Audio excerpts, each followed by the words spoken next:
अखण्डमण्डलम् व्याप्तं येन चराचरं तत्पदं दर्शितं येन तस्मै श्रीगुरुवे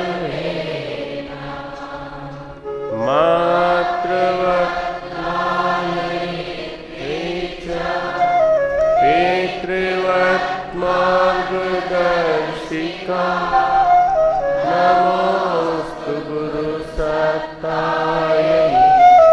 श्रद्धा प्रज्ञायुता च श्रद्धा प्रज्ञायुता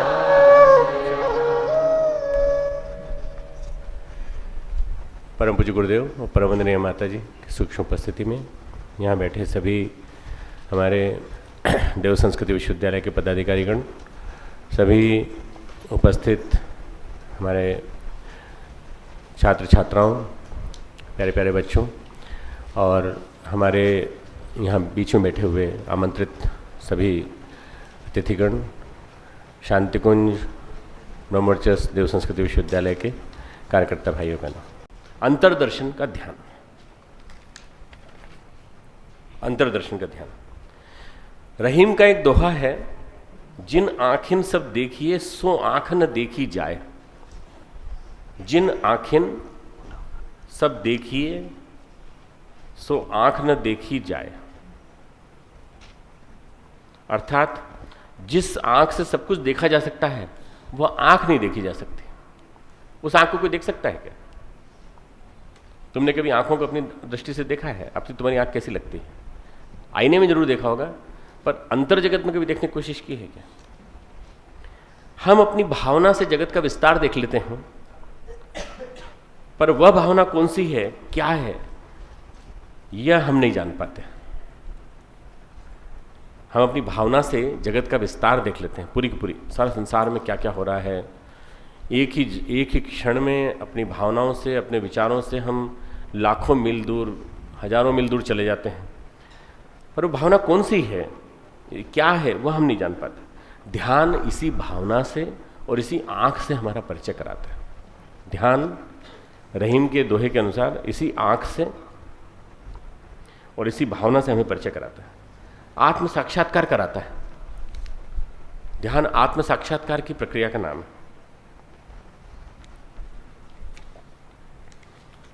अपने आप को संपूर्णता में देखना, समग्रता के साथ देखना, सेल्फ विजुअलाइजेशन। अपने आप को संपूर्णता के साथ देखना, सेल्फ विजुअलाइजेशन। अपने आप के बारे में अंदर से पूरा मूल्यांकन, हम कौन हैं, क्या हैं, यह आत्म साक्षात्कार है। एक एक कोना हृदय क्षेत्र का, पूरे शरीर क्षेत्र का एक एक कोना पांव से चालू करेंगे, ऊपर तक जाएंगे, एक एक कोना देखेंगे अंदर क्या है, अंदर क्या है, हम कौन हैं, हमारा अंतर जगत मलिन तो नहीं है, मेला तो नहीं है, किसी के प्रति राग तो नहीं है, किसी के प्रति द्वेष तो नहीं है। हमारे एहसास, हमारी अनुभूतियां बिगड़ी हुई हैं, इसीलिए हमारा जीवन विकृत हो गया है। हमारे एहसास, हमारी अनुभूतियां बिगड़ी हुई हैं, इसीलिए हमारा जीवन आज विकृत हो गया है। अंतर्दर्शन का अर्थ है अपने आप में झांकना। अंतर्दर्शन का अर्थ है अपने आप में झांकना, अपने अंदर झांकना। आज का जो पराकाष्ठा वाला ध्यान है उसमें हम कराएंगे अपने अंदर झांकना, अपने आप के अंदर झांकना। जब अपने आप में झांकने लगते हैं, उसका अभ्यास करने लगते हैं, तो ध्यान सधने लगता है। आज का ध्यान जो है ना, धुरी है, सारे ध्यानों की धुरी मान लीजिए। अगर ये ध्यान आ गया आज का ध्यान, तो सारे ध्यान करने लगोगे आप लोग, सारे ध्यान सफल हो जाएंगे। एक मुस्लिम महिला थी, रेहाना तैयब, गांधी जी के पास आई, कृष्ण भक्त थी, मुस्लिम थी, कृष्ण भक्त थी। गांधी जी के पास आई और बोली, बापू मुझे गीता अच्छी नहीं लगती। तो उन्होंने कहा, बिना अच्छी लगे 100 बार पढ़ जाओ, 100 बार पढ़ जाओ। जब 101वीं बार पढ़ो तो मेरे पास आना, मुझे बताना।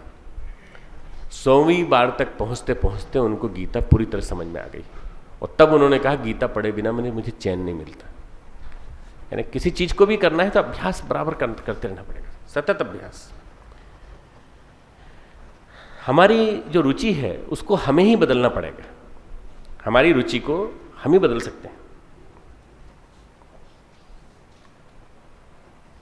आज दृष्टिकोण विकृत हो गया है।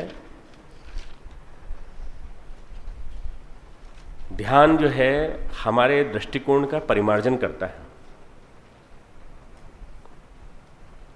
ध्यान दृष्टिकोण का परिमार्जन करता है। सामान्य जीवन में हम क्या करते हैं, औरों की बुराई देखते हैं, सबकी।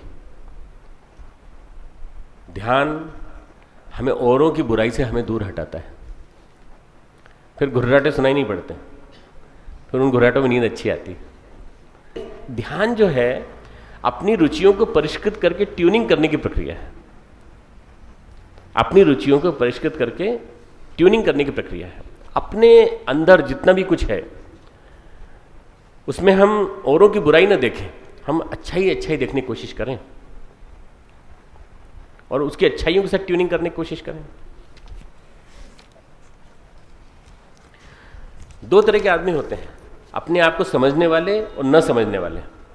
एक तो अपने आप को समझ लेते हैं, जो दूसरे हैं जो अपने आप को न समझ पाते हैं। अपने आप को समझने वाले वो हैं जो अपने चिंतन को सही कर लेते हैं, और अपने आप को न समझने वाले कौन हैं, जो अपने अहम के आसपास सभी को घुमाना चाहते हैं। मेरे अहम के आसपास चलो तो मैं तुम्हारी बात सुनूंगा, नहीं तो नहीं सुनूंगा। ये लोग न अपने आप को जानते हैं और न दूसरों को जानते हैं, अपने अहम के चारों तरफ घुमाते हैं सबको। अपना वजूद सभी के साथ जो मानता है, जो सभी के साथ चलता है, जो सभी का अपने आप को सही कर लेता है, अपने अहम को, माला के हर मनके के साथ एक ही बात, माला जब चलती है हाथ में तो एक ही बात कि मेरा उसका वजूद एक साथ है और हम सब मिलकर के एक विशाल मन बना रहे हैं। हम सब एक, हम सबके चिंतन एक, लहरें अनेक, सागर एक, किरणें अनेक, सूर्य एक, बूंदें अनेक, जल राशि एक। जब ये भाव मन में आ जाता है तो फिर मेरा मैं बीच में नहीं आता, फिर मैं हट जाता है। गुरुदेव की एक बात याद आती है। गुरुदेव कहते थे अंगारा कितना ही दहकता हुआ क्यों ना हो, दहकता हुआ अंगारा है सिगड़ी में, परंतु यदि उसमें से बाहर निकाल देंगे तो वो क्या गर्म रहेगा? कितनी देर में ठंडा हो जाएगा? थोड़ी देर में ठंडा हो जाएगा। 10-15 मिनट के अंदर वो ठंडा होकर के अपनी दीप्ति को खो बैठेगा, आग को खो बैठेगा। जो अपने अहम के कारण औरों से दूर रहने की कोशिश करता है, उसकी आग, उसकी तपाहट, उसका ज्ञान, उसकी गर्माहट, उसकी पर्सनालिटी, उसका मेस्मरिज्म, उसका ऑरा सब समाप्त हो जाता है। इसलिए हमें क्या करना चाहिए? हमें अपना वजूद औरों के साथ मिला के चलना चाहिए। इसके लिए बराबर ध्यान, अंतर्दर्शन, बराबर अपने अंदर देखना कि कहाँ कोई कोना ऐसा है जिसमें अहम छिपा पड़ा है। एक अंगारा जब अपनी आग को इकट्ठा नहीं रख पाया, आग में, उसमें आग तभी है जब वो सिगड़ी में रखा हुआ है। आसपास वालों से आग नहीं मिलेगी तो कैसे रहेगा वो आग में? बाहर रख दोगे तो ठंडा पड़ जाएगा। एकाकी होकर यह एहसास होता है कि हम ही सब कुछ हैं। अहम के कारण हमें अपना आपा ही दिखाई पड़ता है, और जब हमारा आपा सबके साथ मिल जाता है, आत्मवत् सर्वभूतेषु, तो हमें हर घटक एक दिखाई पड़ता है, हर एक के अंदर परमात्मा की सत्ता दिखाई पड़ती है। ऐसी स्थिति में रैदास बुद्ध एक ही एहसास में जीते हैं। रैदास, बुद्ध, शंकराचार्य सब एक ही एहसास में जीते हैं। ध्यान के माध्यम से हम शास्त्रों का अध्ययन नहीं करते। शास्त्रों में उन शब्दों के अर्थ क्या हैं, उन अर्थों की अनुभूति क्या है, ये हम जानते हैं। मूलतः हम ये जान पाते हैं ध्यान के माध्यम से। हम शास्त्रों में, जैसे गीता है, अब गीता के शब्द का अर्थ तो कोई भी बता देगा, पर शब्द का मर्म क्या है, भावार्थ क्या है, उसका वहाँ पे मीनिंग क्या है, ये शास्त्रों के जो भी अर्थ हैं, जो भी शब्दों के अर्थ हैं, ये ध्यान की स्थिति में जाकर उनके मर्म को पता चलता है। अगर हमारे बीच में रामकृष्ण परमहंस, स्वामी विवेकानंद, रमण महर्षि, श्री अरविंद, गुरुदेव, ये लोग नहीं हैं तो सारे अर्थ खो जाएंगे। ये लोग इन अर्थों को निकालते हैं। ऋषियाः मंत्रारः द्रष्टारः, ऋषियाः मंत्रः द्रष्टारः, ऋषि मंत्रों के दृष्टा थे और मुनि उनका मनन करते थे, मुनि उन पर विचार करते थे। गायत्री से क्या होता है ये गुरुदेव ने जीवन में अनुभव किया।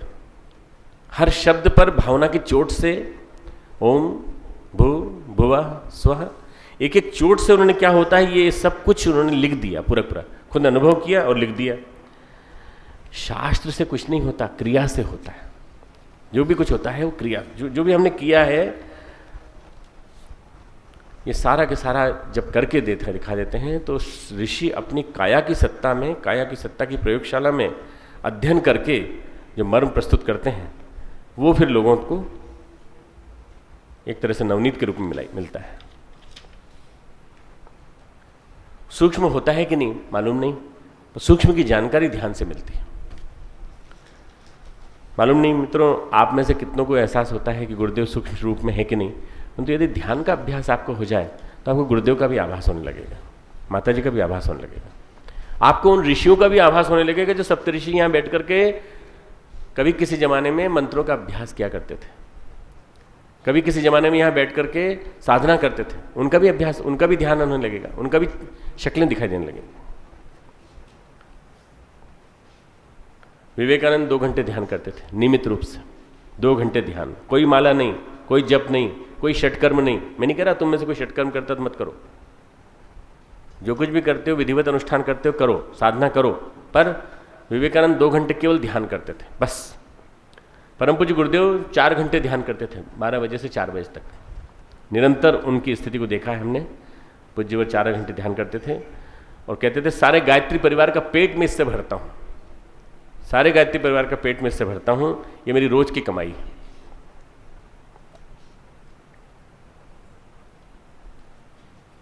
ध्यान में शक्ति तब आएगी जब हम लगातार ध्यान में अंतर्दर्शन करने लगेंगे। ध्यान में शक्ति तब आएगी जब ध्यान में लगातार हमें अंतर्दर्शन होंगे। इसके लिए हमें स्वयं को बार बार मोटिवेट करना पड़ेगा, स्वयं को बार बार मोटिवेट करना, बार बार प्रेरित करते रहिए, बार बार प्रेरित करते रहिए, बार बार प्रेरक बल अपने अंदर डालते रहिए।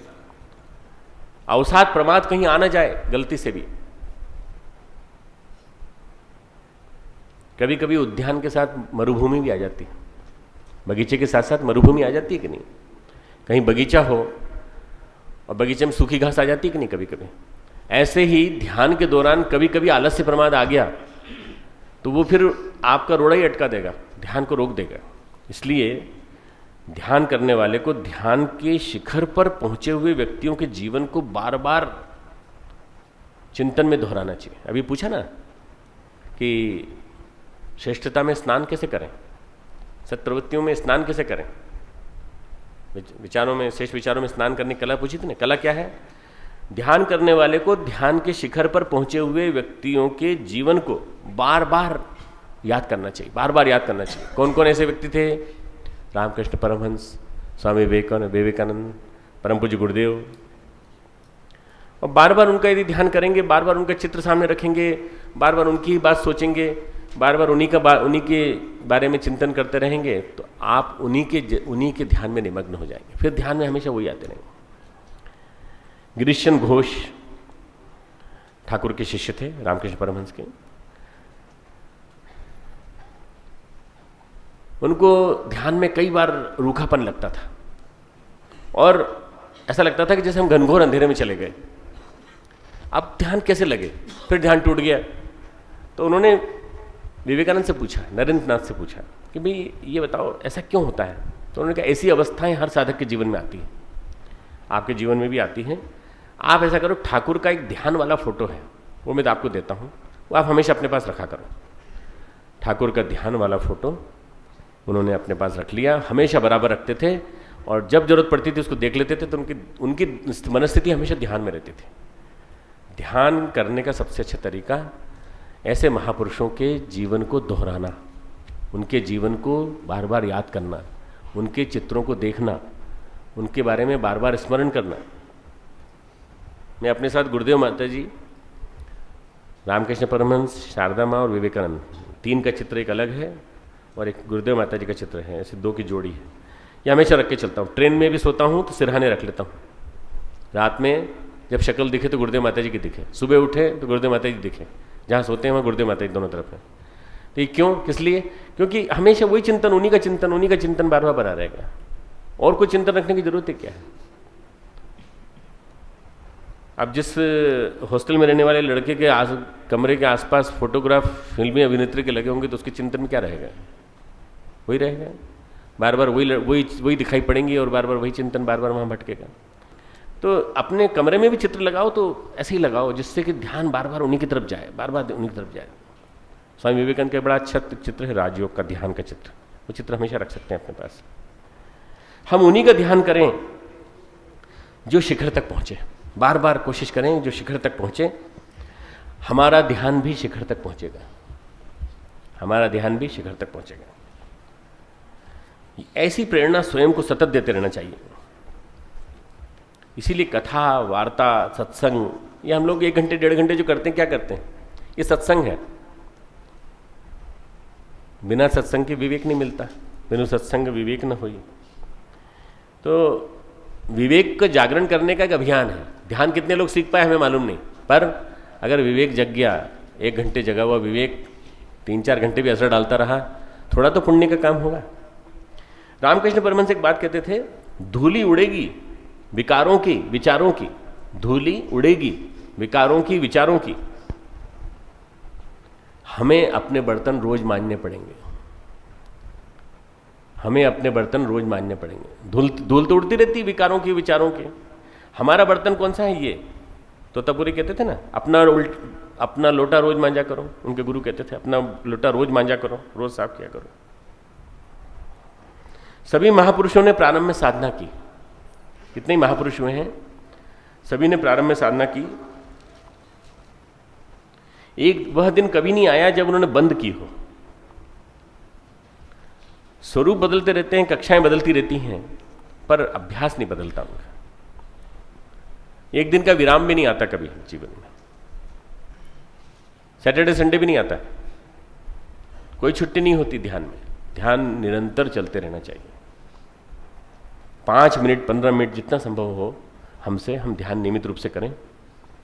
कुछ नहीं करना है, पलंग पे बैठ गए चुपचाप स्थिर आसन में बस, और बार बार उसी मुद्रा का चिंतन, श्रेष्ठताओं का चिंतन, श्रेष्ठ महापुरुषों का चिंतन, जिनमें हमारा मन लगता है, जिनके प्रति हमारी श्रद्धा है, उनका चिंतन। श्रद्धा का मतलब है आदर्शों से असीम प्यार। जिनके प्रति आपके मन में असीम प्यार हो, उनका चिंतन।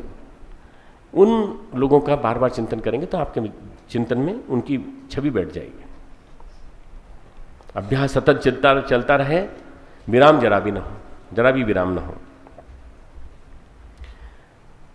आत्म परिमार्जन और आत्मदर्शन दोनों एक दूसरे से जुड़े हुए हैं। जो आत्मदर्शन करता है वो क्रमशः आत्म परिमार्जन भी कर लेता है, और जो आत्म परिमार्जन करता है वो आत्मदर्शन भी कर लेता है।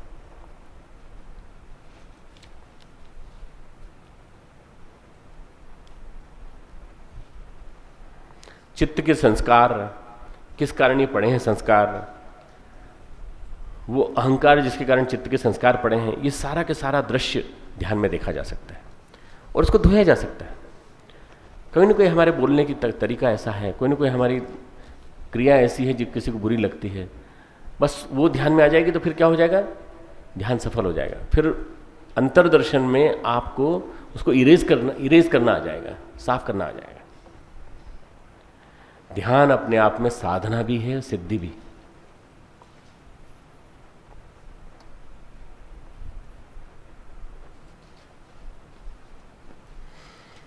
साधना इस दृष्टि से कि हम अपने आप को देखते हैं, साध लेते हैं अपने आप को। और सिद्धि ये कि हम ब्रह्मांडी ऊर्जा के चुंबकत्व को एकत्रीकृत कर लेते हैं एक जगह। सिद्धि इसलिए कि ब्रह्मांडी ऊर्जा के चुंबकत्व को एक जगह एकत्रीकृत कर लेते हैं।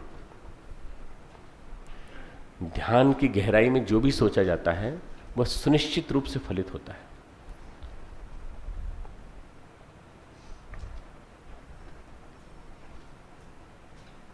ध्यान की गहराई में जो भी हम सोचते हैं, जो भी निर्णय लेते हैं, जो भी संकल्प करते हैं, वो निश्चित रूप से फलित होते हैं। आपने जैसे एक सोचा कि आज से मैं अपने आप को एक अच्छा विद्यार्थी, एक अच्छा कार्यकर्ता, अगर शादी हो गई तो अच्छा पिता, अभिभावक, मित्र हैं तो अच्छा मित्र बनाने का प्रयास करूंगा। ध्यान की गहराई में जाके यदि निर्णय लिया तो आप ये मान के चलिए कि फिर आपको मदद करने वाली शक्तियां, देवी शक्तियां भी आ जाएंगी जो आपको बार बार मदद करेंगे।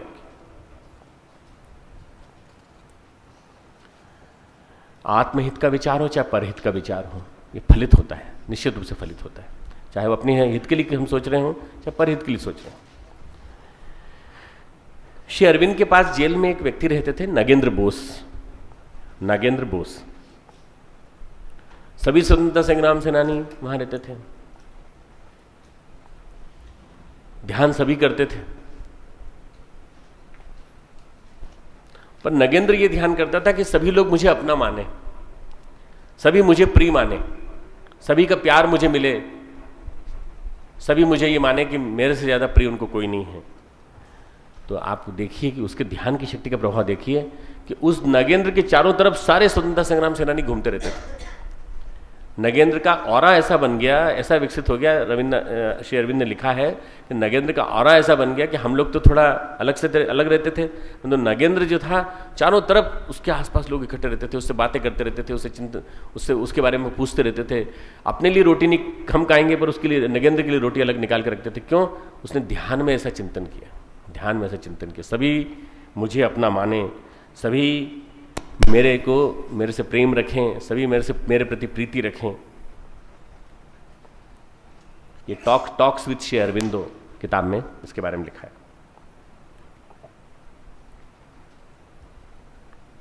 केंद्र की जो हलचल होती है वो परिधि तक प्रभावित करती है। अगर आप एक छोटे से सरोवर में, पोखर में कंकड़ डाल दें तो लहरें उठेंगी, वर्तुल तरंगे उठेंगी, ऐसी होती होती कोने तक जाएंगी और आखिर तक प्रभावित करेंगे, परिधि तक प्रभावित करेंगे। जितनी गहराई से हम सोचेंगे केंद्र में, उतनी गहराई से वो फलित होंगे विचार। Depth of thinking and the emotional compassionate element added to it, भावनात्मक बिंदु उसके साथ जोड़ा गया, और जितनी गहराई से सोचेंगे उतना ही फलित होगा वो। एक सावधानी ध्यान में रखना चाहिए, हमेशा अपना चिंतन विचार नियमित रूप से परिमार्जित करते रहना चाहिए। मैंने कहा नगेंद्र की घटना, ये नगेंद्र की घटना गलत भी हो सकती है, गलत रूप भी ले सकती है। व्यक्ति अपने चिंतन विचार परिमार्जित करते रहे नियमित रूप से, और फिर ध्यान करता रहे, तो निश्चित रूप से ध्यान फलित होने लगता है। और वाइस वर्षा भी होता है, यदि नियमित रूप से ध्यान करता रहे तो अपने आप परिमार्जन भी होता रहता है। ध्यान में एक बहुत बड़ी खूबसूरती क्या है, ध्यान करते रहने से आत्म परिमार्जन भी होता है, और आत्म परिमार्जन करने से ध्यान लगता है। दोनों चीज समझ में आ रही है ना पूरी तरह से? आत्म परिमार्जन, आत्म परिष्कार नियमित रूप से करते रहने से ध्यान जल्दी लगता है, और ध्यान नियमित रूप से करने से आत्म परिमार्जन भी होने लगता है। ईर्ष्या द्वेष समाप्त हो जाता है। हमारे मन में किसी के लिए ईर्ष्या नहीं, किसी के लिए द्वेष नहीं। अरे आपके बारे में वो ये कह रहा था, आपके बारे में वो कह रहा था। अच्छा, कह रहा होगा भैया, हमने कहाँ विश्वास नहीं किया तुम्हारी बात पे। तो आप लड़ो जाके उससे, उसका तो उद्देश्य यही है कि आप लड़ो, आप जाके कुछ कहो उसको। ढेर सारे व्यक्ति समाज में ऐसे ही हैं जो आपस में एक दूसरे को लड़ाते रहते हैं। नहीं, हमारा काम ये नहीं। उसने कहा होगा, हमारे मन में उसके प्रति न द्वेष है न कोई राग है। आसक्ति मिटती है, और जितने भी प्रकार के विकार हैं वो मिटते चले जाते हैं।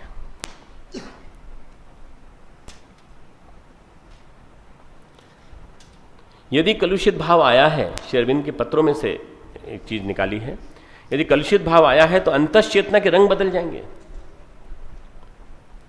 और यदि अच्छे विचार आए हैं तो वो रंग सहज रूप में, वो भी सौम्य रूप में बदल जाएंगे। कलुषित भाव आया है तो अंतश्चेतना के रंग बदल जाएंगे। सुषुम्ना में, चक्रों में परिवर्तन आने लगता है रंग में, और जो दृष्टा स्तर के महापुरुष होते हैं वो उन रंगों को देख लेते हैं, उन रंगों से औरा पड़ते हैं। आध्यात्मिक जीवन शैली में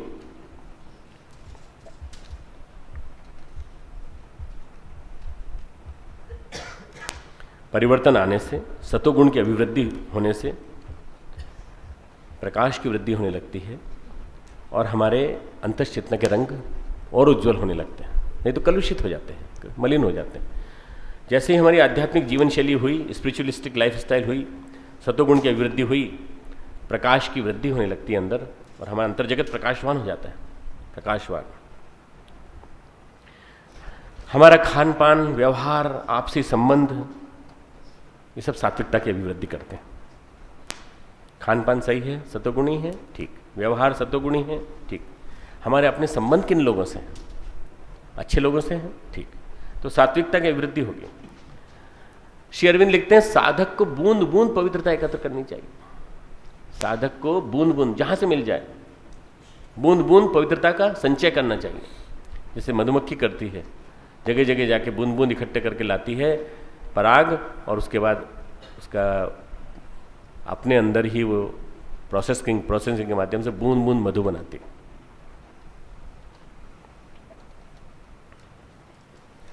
सात्विकता की वृद्धि होते ही उद्देश्य पता लगने लगता है कि हम किस लिए ये काम कर रहे हैं, हम किस लिए आए। देव संस्कृति विश्वविद्यालय में आने का हमारा उद्देश्य क्या है, हमारा मूल मर्म क्या है, हमारा मूल काम क्या है। सबसे ज़्यादा जरूरी सात्विकता का भाव, सबसे महत्वपूर्ण क्या है, सात्विकता का भाव। किसी को लगता है कि उसका ध्यान नहीं लग रहा, तो उसे अपनी जीवन शैली को ऑब्जर्व करना चाहिए, देखना चाहिए, कहीं रजस एवं तमस तो नहीं बढ़ रहा। किसी को लगे कि मेरा ध्यान नहीं लगता, मेरा मन नहीं लगता ध्यान में, ध्यान करता हूं या करती हूं पर ध्यान भी उखड़ जाता है, कहीं रजस और तमस, रजोगुण तमोगुण तो नहीं बढ़ रहा। इन अवरोधों को हटाते ही ध्यान अपने आप लगने लगता है, या ध्यान करते रहने से, इन अवरोधों के बावजूद रुकने न रुकने से, निरंतर करते रहने से अपने आप सतोगुण आने लगता है, तमोगुण रजोगुण अपने आप भाग जाते हैं। साधना में गति पकड़ने वाले लोगों को अपनी जीवन शैली में परिवर्तन करना चाहिए। साधना में गति पकड़ने वालों को अपनी जीवन शैली को बदलना चाहिए। बार बार सोचें कि आप क्या करते हैं, बार बार सोचें कि आप क्या सोचते हैं।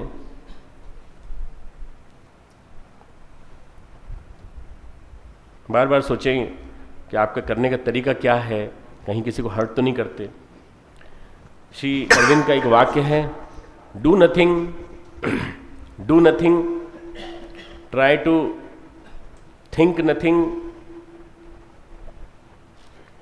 विच is unworthy to divine, which is unworthy to divine. जो देवत्व को स्वीकार न हो उसको मत सोचो, उसको मत करो, उसके बारे में कुछ क्रिया मत करो। जो देवत्व को स्वीकार हो वही काम करो। Do nothing, try to think nothing, which is unworthy to divine. हम डिविनिटी के प्रवाह में बहना सीखें, डिविनिटी के प्रवाह में, देवत्व के प्रवाह में, सात्विकता के प्रवाह में। अपने अंदर भी वही प्रवाह देखें। बार बार बार बार ध्यानी एक ही बात करता है, अपने अंदर सात्विकता की वृद्धि के लिए साधु योगियों के घटनाक्रमों को, महापुरुषों के घटनाक्रमों को सोचना,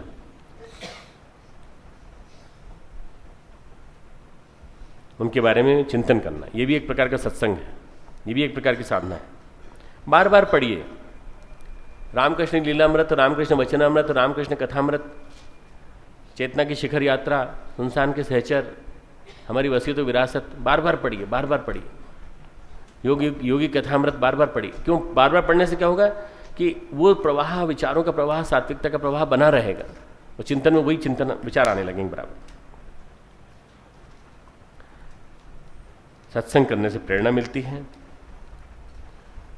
कि साधना करें, और साधना करने से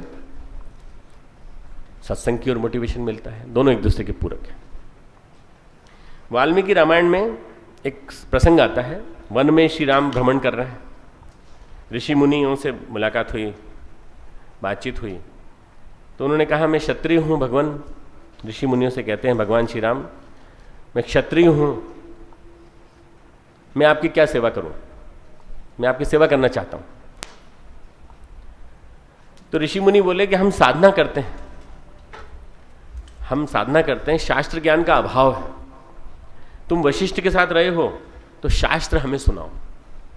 हम साधना करते हैं, ध्यान करते हैं, पर शास्त्र हमारे पास ये नहीं है, लाइब्रेरी नहीं है, कोई किताब रखने की जगह भी नहीं है। तो हम क्या करते हैं, जो सुना है अपने गुरु से उसी को सुनते रहते हैं। तुम शास्त्रों का ज्ञान करके आए हो, तुम हमें शास्त्र सुनाओ। भगवान राम ने उनको शास्त्र सुनाया। उन्होंने कहा इससे बड़ी दक्षिणा और कोई नहीं हो सकती, इससे बड़ी दक्षिणा और कोई नहीं हो सकती हमारे लिए। से ऋषि मुनियों ने कहा कि आप हमें शास्त्र सुनाइए और हमको शास्त्र जो है वो अंदर तक उतर जाएगा। बस यही सबसे बड़ी सेवा। हम जो आपके सामने करते रहते हैं ना, ये हमारी भी एक सबसे बड़ी सेवा है। हमें क्या करना है, हमें कोशिश ये करनी है कि सात्विकता के विचारों की, प्रखरता के विचारों की, पवित्रता के विचारों की बार बार आपको फीडिंग मिलती रहे, आप लोगों सबको। महापुरुषों की जीवनियां मन में दोहराते रहना चाहिए बार बार, कैसे उन्होंने जीवन संग्राम किया, कैसे वो आगे बढ़े, आध्यात्मिक जीवन में उनको कैसी ऊंचाइयों पे चले गए। इससे हमारा ध्यान निरंतर लगता रहेगा। ध्यान निरंतर लगाने का एक ही तरीका है, बस आध्यात्मिक महापुरुषों का चिंतन। इसके लिए हमें निरंतर आत्मसमीक्षा भी लिखनी चाहिए, आत्मसमीक्षा लिखनी चाहिए। दैनंदिनी में बैठ करके आत्मसमीक्षा 4 लाइन में, शारीरिक गतिविधियों की नहीं, हलचलों की नहीं। सुबह उठे, टूथपेस्ट किया, उसके बाद फिर पानी पिया, फिर साधना की, ध्यान किया, उसके बाद फिर नाश्ता करने चले गए, फिर ये क्या है, क्रियाएं हैं, इनकी नहीं। मानसिक गतिविधियों की, मन से क्या सोचा। दैनंदिनी में क्या लिखे, मानसिक गतिविधियों को लिखो। व्यवहारिक जीवन की गतिविधियां लिखने की जरूरत नहीं।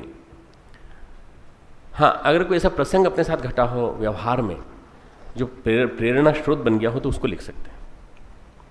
जितनी गहराई से हम मनस्थिति के उतार चढ़ाव का एहसास करेंगे, जितनी गहराई से हम अपनी मनस्थिति के उतार चढ़ाव का एहसास करेंगे, उतना ही गहरा हमारा ध्यान होता चला जाएगा। और इसको लिखना चाहिए, अपनी मनस्थिति के उतार चढ़ाव को।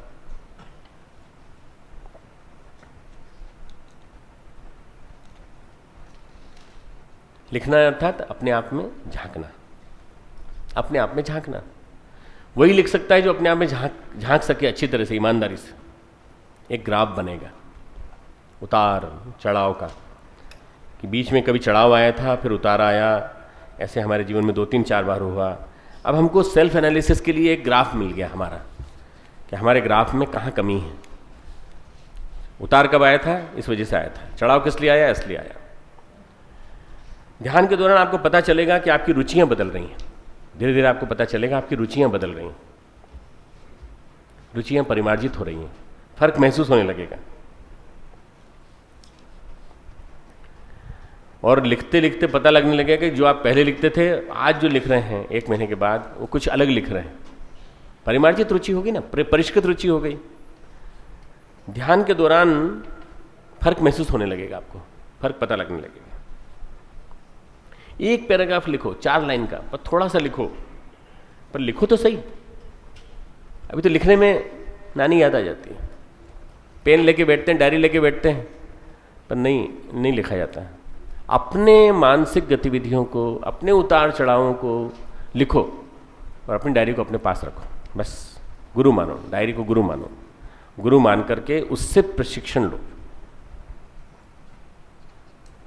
अपने आप को सही जांचने का तरीका एक ही है, हमारी आत्मिक प्रगति कितनी हुई, हम कितना अंतर जगत में झांक पाए, कितना हम अपने आप को देख पाए। और यदि हमने अपने आप को देख लिया तो हमने ध्यान कर लिया। चलिए ध्यान करेंगे अंतर जगत का। बीच में बांसुरी का स्वर आएगा, उसमें अपने ध्यान को गति देंगे। अंतर्दर्शन का ध्यान। वो अंतर्दर्शन सभी हो सकता है जब लाइटें बंद हों और आंखें बंद हों।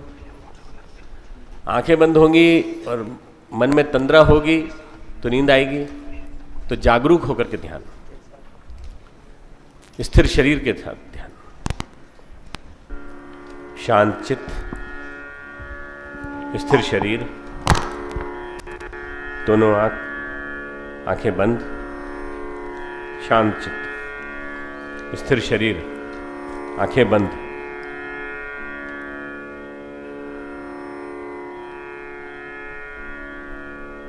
आंखें जबरदस्ती बंद मत करना, बींचना मत, सहज रूप से बंद, सहज रूप से बंद।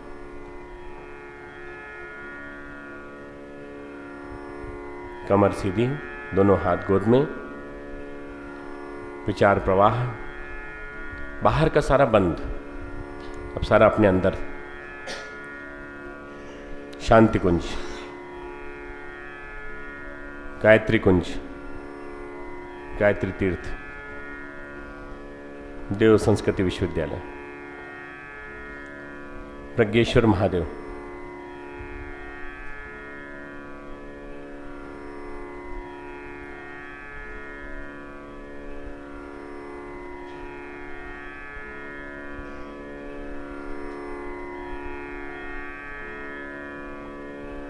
गंगा की गोद, हिमालय की छाया। गंगा की गोद, हिमालय की छाया, सप्त ऋषियों की तपस्थली।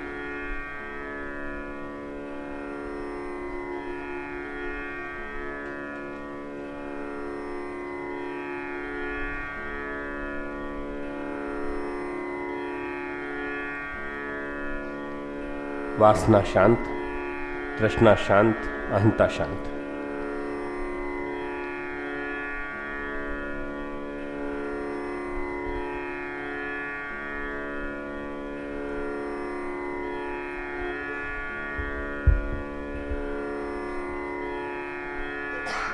अंतर्जगत, अंतर्दर्शन। आंखें बंद हैं, मानो एक रिक्त अंधकार है चारों तरफ, मानो आप अचानक अंधे हो गए। बाह्य वास्तविकता के प्रति, स्वप्न सत्ताओं के प्रति, सबके प्रति अंधे। आंखें बंद, अब भीतर की आंखें खोलो। भीतर की आंखों से अंदर की गतिविधियों को देखने की कोशिश करें।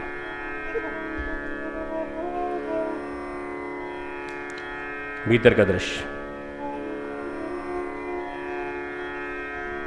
रक्त प्रवाह, धमनियां, नसिकाएं,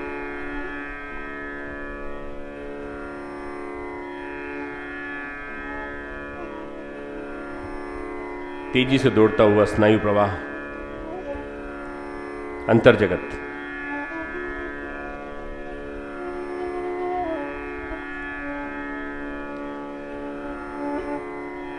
अभी तक तुमने केवल अपने शरीर को बाहर से देखा है, दर्पण में देखा है। अपने हाथों को, अपने पैरों को बाहर से देखा है। अपने शरीर को भीतर से देखो। अपनी अंतःसत्ता में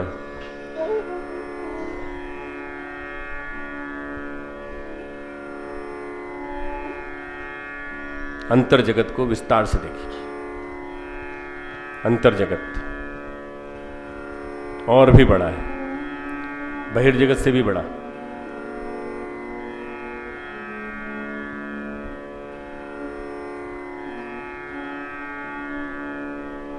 प्रत्येक हिस्सा इतना संवेदनशील है।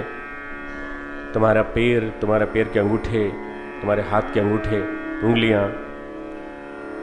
तुम्हारी त्वचा, सभी बहुत संवेदनशील है, संयंत्र है।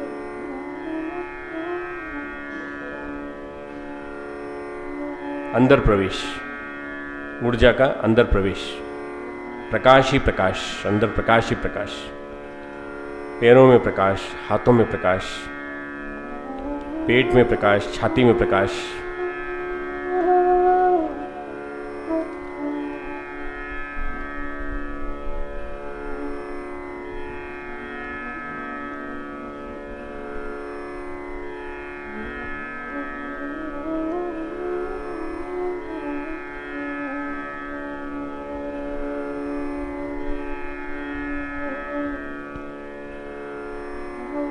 हृदय क्षेत्र में प्रकाश,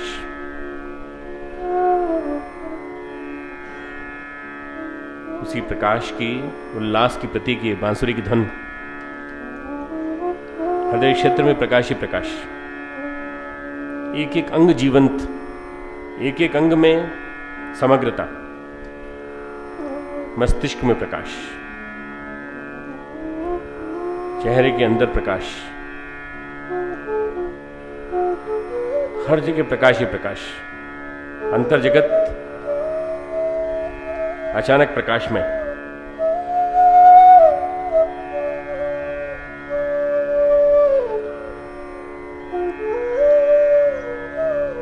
जीवंत अंग, प्रकाशवान अंग, प्राणवान अंग।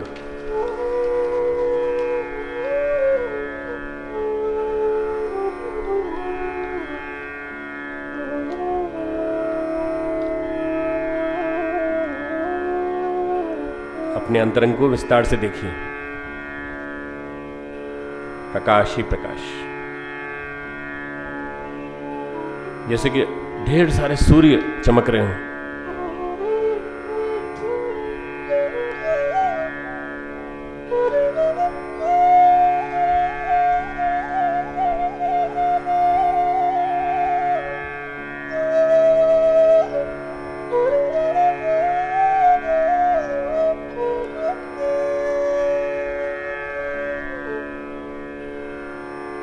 सबसे पहला हिस्सा देखने का क्या करें, अपने हृदय क्षेत्र में खड़े हो जाइए। अंदर भीतर मध्य में खड़े होकर चारों तरफ देखिए। शरीर से अलग हो जाइए। देखने वाला कभी भी देखी हुई वस्तु नहीं रहता। अवलोकन करने वाला अवलोकित वस्तु से अलग है। हृदय क्षेत्र केंद्र है। केंद्र से परिधि तक प्रकाश ही प्रकाश, तरंगे, हलचल।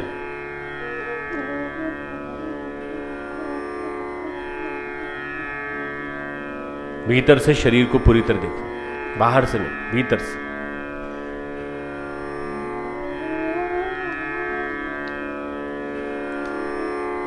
अब आप अनुभूति कर सकते हैं कि आप शरीर नहीं हैं, आप भिन्न हैं उससे, पूर्णतः भिन्न। शरीर के भीतर लेकिन शरीर नहीं।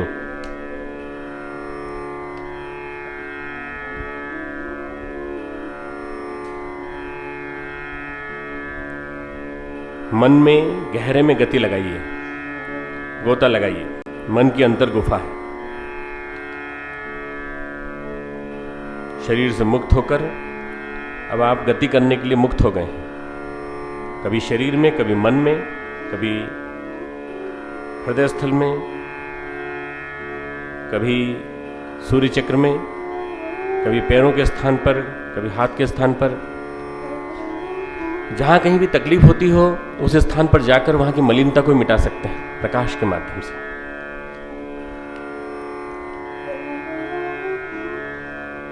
अंतरंग को विस्तार से देखिए।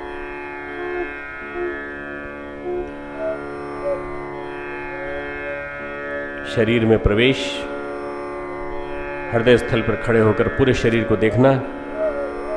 मन में प्रवेश, सारे मस्तिष्क को देखना।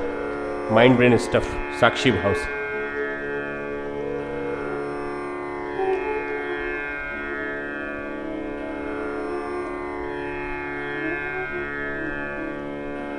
ये विलक्षण दृश्य आपने कभी नहीं देखा पहले। अपने अंतर जगत को, विराट को, अंतर में सोए हुए विराट को।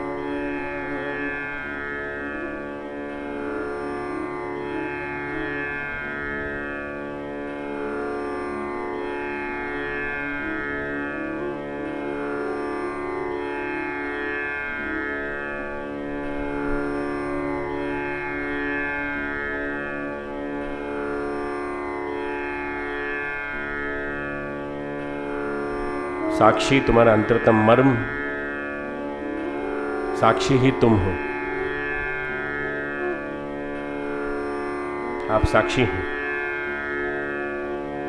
आप दृश्य नहीं हैं, आप साक्षी हैं। अपने आप को देख रहे हैं पर अपने आप से अलग हैं।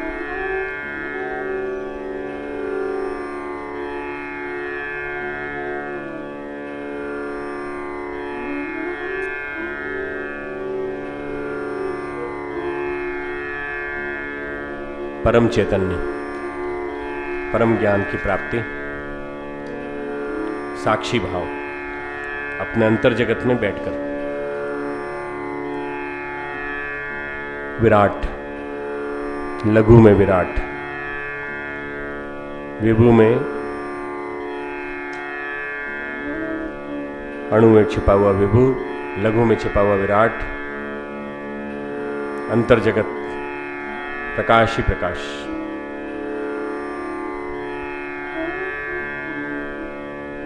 आंखें बंद रहें। अपने अंतर जगत में दो केंद्र बिंदु, एक शरीर, शरीर का केंद्र बिंदु हृदय, मन का केंद्र बिंदु मस्तिष्क आज्ञा चक्र, इसके पीछे, दोनों को विजुलाइज करिए, प्रकाशित करिए, प्रकाशवान करिए, सुंदर प्रेरणाओं से अभिपूरित करिए, वात्सल्य की, प्रेम की, करुणा की, सार्थकता की, सौद्देश्यता की भावनाओं से अनुप्राणित। प्रकाश ही प्रकाश, प्रकाश, अंतर जगत प्रकाशमय, ओजस्मय, तेजस्मय, वर्चस्मय, ओजस्वी, तेजस्वी, वर्चस्वी, अंतर जगत प्रकाशवान, प्रकाशवान।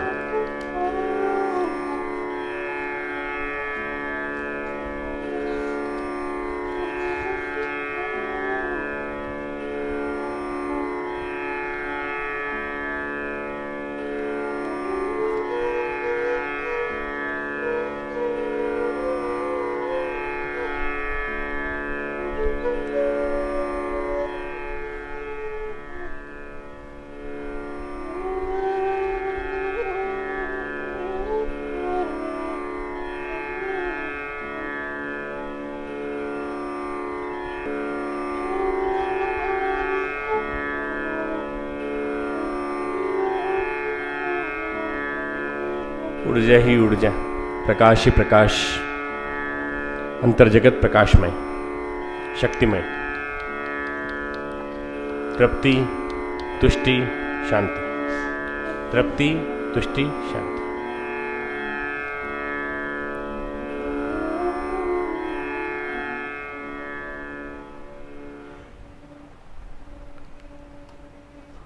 ओम तमसो मा ज्योतिर्गमय,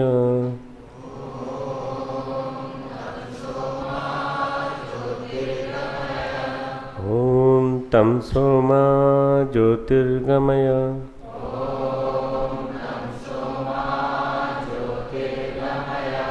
ओम तमसो मा ज्योतिर्गमय,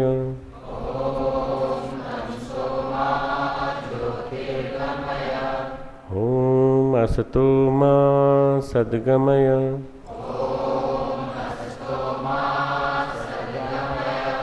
ओम असतो मा सद्गमय,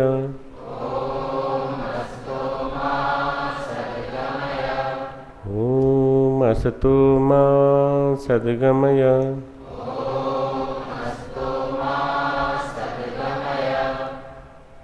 ओम मृत्योर्मामृतं गमय,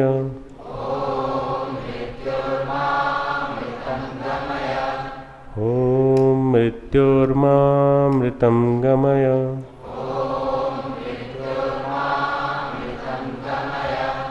ओम मृत्योर्मामृतं गमय,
ओम शांति शांति शांति। इस भाव को, अंतर्दर्शन के भाव को स्थायी करने के लिए अपने अंदर शक्ति के प्रवाह स्थापित करें। अब आज का विशेष शांति पाठ यह है मुंडकोपनिषद खंड 2। मुंडकोपनिषद मुंडक 1 खंड 2 श्लोक 11। मुंडक 1 खंड 2 श्लोक 11। हमारे साथ साथ बोलेंगे। तपः श्रद्धे ये ही उपवसन्ति अरण्ये शांता विद्वांसो भैक्षचर्यां चरन्तः सूर्यद्वारेण ते विरजाः प्रयान्ति यत्रामृतः स पुरुषो ही व्ययात्मा। इसका अर्थ बोलेंगे। जो अरण्य में रहने वाले शांत स्वभाव वाले विद्वान तथा भिक्षा के लिए विचरने वाले संयम रूपी तप तथा श्रद्धा का सेवन करने वाले हैं, वे रजोगुण रहित सूर्य के मार्ग से वहां चले जाते हैं जहां पर वह जन्म मृत्यु से रहित नित्य अविनाशी परम पुरुष रहता है। ओम शांति शांति शांति। मुंडकोपनिषद का ज्ञान अपने जीवन में धारण किया। अब शांति पाठ। ओम द्यौः शान्तिरन्तरिक्षगं शान्ति पृथिवी शान्तिरापः शान्तिरोषधयः शान्तिः वनस्पतयः शान्तिर्विश्वे देवाः शान्तिर्ब्रह्म शान्तिः सर्वगुण शान्तिः शान्तिरेव शान्तिः सामा शान्तिरेधि। ॐ शान्ति शान्ति शान्ति सर्वारिष्ट सुशान्तिर्भवतु। पुनः एक बार शांति की स्थापना अपने मन, अंतःकरण और हमारा जो पुरुषार्थ का क्षेत्र हाथ उनके अंदर। हमारे YouTube चैनल शांति कुंज वीडियो गायत्री परिवार को सब्सक्राइब करें एवं बेल आइकन जरूर दबाएं ताकि गायत्री परिवार की विभिन्न गतिविधियों की जानकारी आपको मिलती रहे।